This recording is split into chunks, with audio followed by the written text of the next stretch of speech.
Now that Kingdom of the Planet of the Apes is now out, I'm going to rank all the new era Apes movies, with this being the Caesar trilogy and the new one, Kingdom of the Planet of the Apes from West Ball. The review is now on the channel if you want to go check that out. And before we get started, make sure you leave a like, subscribe to the channel. We're on the road to 700 subscribers. Helps a lot. It's free to do so. And yeah, this is only going to be a ranking of those four, since those are the only four that I've seen. I'll watch the original someday, but I'm only going to count this new era because this is, I think, the same timeline just from those three. I don't think those original ones count in the same timeline. So yeah, this is only going to be those four. Coming up in last place is going to be Rise of the Planet of the Apes. It's probably the easiest decision of my life, only because I don't see this one. I don't see this one as the same level of the others. I see it on a much lower level than the others. Some people may disagree, but I think this is, I think everyone might agree that this is probably like at least in, number four or number three out of the four that I'm counting. Because don't get me wrong, it's a good movie and it has its moments, especially when Caesar first speaks and he's like, no, to Draco Malfoy when he's like, get your hands off me. He's like, no. And, that's one of the most, best moments in this trilogy, the Caesar trilogy. And I really do love that moment a lot. But my issues kind of lie in this film, where it just seems like a paint by numbers type of movie. And it just feels like we're just going step by step by step by step. And it's just like there's nothing really special going on outside those few moments that I really loved.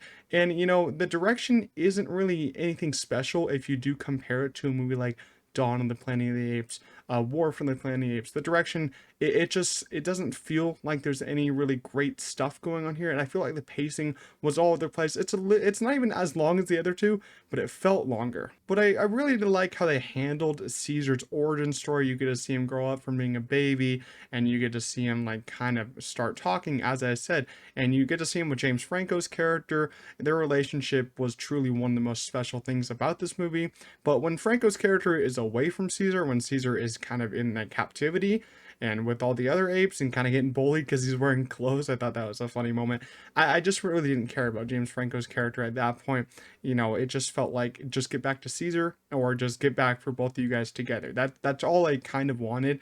And also another funny thing in here is I rewatched this for this ranking, and I didn't remember that Brian Cox was in this movie. Truly hilarious to see Brian Cox in this movie after, him in Succession. But, another pro of this movie is probably the fight on the bridge and the whole escape of the apes. And you just see him going on the bridge, just taking down helicopters, taking down people.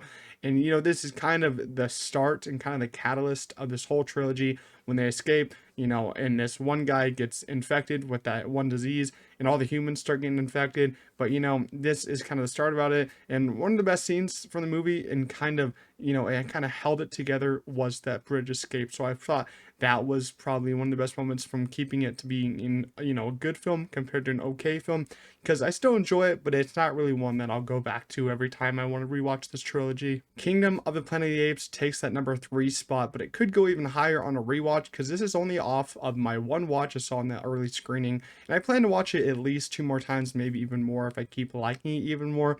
But yeah, I was really pleasantly surprised with this one because it's really great. I was, a little worried about going into this after that emotional and great ending to War for the Planet of the Apes. But Wes Ball really delivered, and I was really impressed with his direction. His action sequences are always great, especially with his Maze Runner movies. It's cool to see his debut film was the first Maze Runner, and he actually made those on kind of a smaller budget compared to this. I think this is like $160 million budget, so it should break even. Hopefully you guys go see it. It's a true spectacle for this summer movie season. Wish it would have came out last week compared to Fall Guy. So, I really do have hopes that his Zelda movie from West Ball is going to be really great after this, because he did a great job directing this, and the world building is really impressive, something to really marvel at. It kind of reminded me of Lord of the Rings, The Fellowship of the Ring, because of that world building was great. And how much of this first half of this movie is like a true adventure film where Noah is just exploring the new world, finding new things. There's a scene where he finds a zebra and he's like, what is that? And it's so funny, some of these moments. One of my favorite characters in here is named Rocka. He's kind of like the comedic relief of this movie. Really worked a lot. I loved his relationship with Noah, and the visuals and motion capture are the best I've seen in the movie since Avatar: The Way of Water. The locations they shot on were really beautiful. They shot mostly on location for this one. Some people might not like the pacing and might find it to be too slow, but for 2.5 hours, I think it really worked for me a lot. And pacing is a big thing that I try to look for in a movie, and I feel like the pacing worked a lot for me personally. The new protagonist, Noah, is off to a great, strong start, and Owen Teague really played him very well. He has a very strong journey ahead of him, could rival Caesar, but Caesar is still probably going to be one of my favorite protagonists. But Owen Teague did a great job with Noah. The human character, May, is played by Freya Allen, is complex and also has a very big story ahead of her because you don't really get to know much of her backstory. By the end of the film, you're like, oh, I want to know more of what she's doing. I want to know more of what her intentions are. It's so interesting to see how she's going to develop even more and how she's going to develop with the, her relationship with the apes more. So that's going to be something I want to look for in the other movies. And Proximus, played by Kevin Durant, seeing him and Abigail compared to this is so different. But man, his villainous performance here was great. It's in my head though. What a wonderful day! It's always locked in my head. There's some movie lines that just get locked in my head, and that's one. So he did a great job playing this. I wanted more of him because he doesn't really show up till the second half. I wish he showed up more, but if he showed up more, he would have been an even greater villain. But I thought he did a great job. His screen presence is truly felt. And, the ending of this movie, without spoiling anything, kind of splits me because I wish that it didn't end on such a big cliffhanger because I know if they want to make another one, it's going to be a long time. I think it's probably going to be like 4 years, 3 years, 3 to 5 years until a new one. So it kind of, angers me that it ends on such a cliffhanger, but you don't know where they're going to take it. There's a lot of different possibilities for this one. I hope it continues into another strong trilogy. That's why people got to go see it, so it makes money. Just like the last trilogy, I hope this one goes to a very strong trilogy, but this one is off to a truly strong start. I loved all the performances, and the visuals were truly mind-blowing. Coming in second place is War for the Planet of the Apes. On every single rewatch on this movie, I think I end up loving it more and more just because it's such a beautiful ending, as I said, to Caesar's, story and this whole Apes trilogy of the apes versus humans and slash, the environment and all that. And one of the biggest standouts of this movie is Steve Zahn as Bad Ape. You might know Steve Zahn as the dad from Diary of a Wimpy Kid. He is, this Bad Ape character, he is one of the funniest characters in this movie. And I swear to God, this guy is always dripped out in some of this best clothing I've seen an ape wear in all these movies. Like he has a puffer jacket on. He's got a little beanie on. The man is dripped out. He is really living it. And he is kind of like, as I said, the comedic relief of the movie, which could have, ruined the movie. Having, this be such a serious movie where apes are getting tortured and all that could have ruined it. But it's handled so well. I think one of my favorite moments with him is when Maurice is like telling him to go up and try to save the apes, and he doesn't want to do it. He's like, oh no no no, and he's like, no no no, and Maurice just yells at him. He's like this. He truly is a very funny character, one of the best parts of the movie. And it's a movie that gets me really emotional because at the end Caesar dies. It's very hard to watch, very hard not to shed tears at this because we have followed him throughout his whole life, throughout his birth and throughout his death, as I said, throughout his journey of loss and leadership, because he loses his wife, loses one of his sons in here. It's a very emotional journey seeing him die. And, there's another big emotional moment when Donkey saves Caesar and does the apes together strong statement. This one kind of like that. It proves that Caesar can get to anyone if they have turned on him. Donkey ends up dying for that, but it's a very emotional moment. And the little apes together strong signal, I think, is one of the best parts about this trilogy and the new one. Such a great signal that anyone can remember. And him, when Caesar was in the kind of camp in prison and the apes did it to him. Oh, great moment, great moment. I love that signal a lot. And Woody Harrelson's human character in this kind of the leader of this camp, leader of this army, isn't terrible, but I didn't love him probably as much as people probably would want you to, because he didn't really have much of a backstory outside of his little conversation with Caesar, but he did kill most of Caesar's family, which was a very ballsy move for them to make in this movie, but it set Caesar up for a big journey. And also, Maurice is a true MVP of this trilogy. Huge shout out to him, and he speaks for the first time. It's one of the most legendary moments of this trilogy, and a legendary moment to the legendary end of a legendary trilogy. It's all legendary in this movie.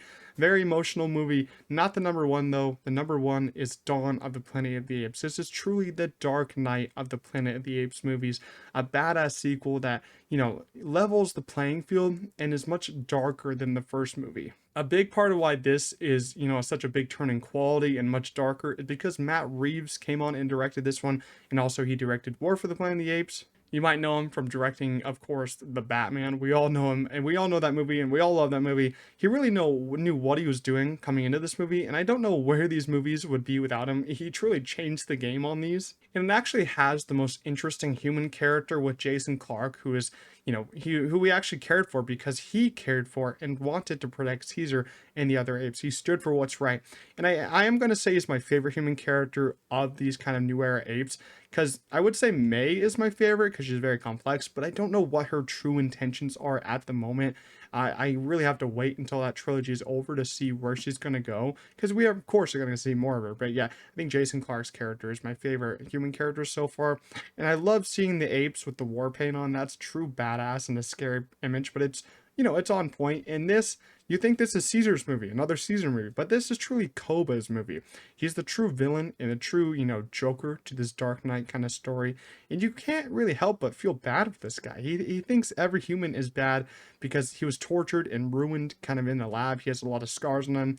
And, throughout all his life, he's kind of just tested on. And Toby Cabell really played him so well into a T and brought out all the anger in him. You want to feel bad for him, but you don't want him to ruin this. And he ends up ruining it. He ends up going to war with all these people. He takes the gun from the humans, one of my favorite scenes, and he's just acting so silly. Then he takes the gun and he just shoots him dead. He's like so serious. That's a terrifying scene. What a terrifying villain. He shoots Caesar, and that basically starts the whole war with the humans and the apes, because the apes think a human did it, and Koba's like, let's go to war. And I love the sequence when they first go to war. They're all riding on horseback, and Koba is just riding in. He has like two machine guns in both of his hands. And I'm like, this guy is going crazy. He needs to calm down. Like, bro, you need to just calm down just a little bit. But then you have Caesar shot, he's healing. So, Jason Clarke takes him back to actually James Franco's house, which is crazy. What a coincidence. But that's one of my favorite moments. He goes up to the attic where he used to live. Very emotional sequence. It's done very well though. Then you had Caesar versus Koba, which will always be, one of the best fights in this trilogy. And, Caesar's still healing. He's not even fully healed, and he still beats Koba. I thought he was going to cheat by using the gun, but he ends up throwing it. This one gets better on every single rewatch. I love the lines here when Koba's like, Caesar weak, and then Caesar's like, Koba weaker. And then at the end where Koba dies, Koba is trying to get up, and he's trying to pull that, victim card, says Caesar's not kill apes. And Caesar's like, Koba is not ape. And I'm like, it's true. Koba is really not an ape. He's killing all the other apes. Koba just starts killing every ape that doesn't agree with him at this point. He's truly not part of this team, not part of the squad, not part of the Caesar squad. Caesar does what's necessary and kills him. What a great moment. What a great end to this movie. Probably has some of the best cinematography outside of these three films, kind of rivals Kingdom for the visuals, because it's a very dark movie, but it's done so well. The lighting is done terrifically. And, it's just my favorite. I thought it's realized so well. And as I said, I think it's the Dark Knight of the trilogy, easily the best of the trilogy, my favorite yet. And clearly, I think this is one of the most consistent, franchises to date with those three, and then Kingdom. Yeah, I hope it just keeps going. Hope it keeps going even stronger. Hope Kingdom can flourish and turn into a very strong trilogy like the last one. Hopefully, who knows? But I'm really excited to go watch Kingdom of Planet of the Apes because, as I said, it really did work for me. But it's in theaters now, so go see it if you want. And my review is up on the channel if you want to go watch it. But yeah, that's my ranking of all 4 Planet of the Apes movies of the new era trilogy, and the new one. Hope you guys did enjoy. If you did, make sure to leave a like, leave your ranking down below. But I'll see you guys in the next one. Peace out.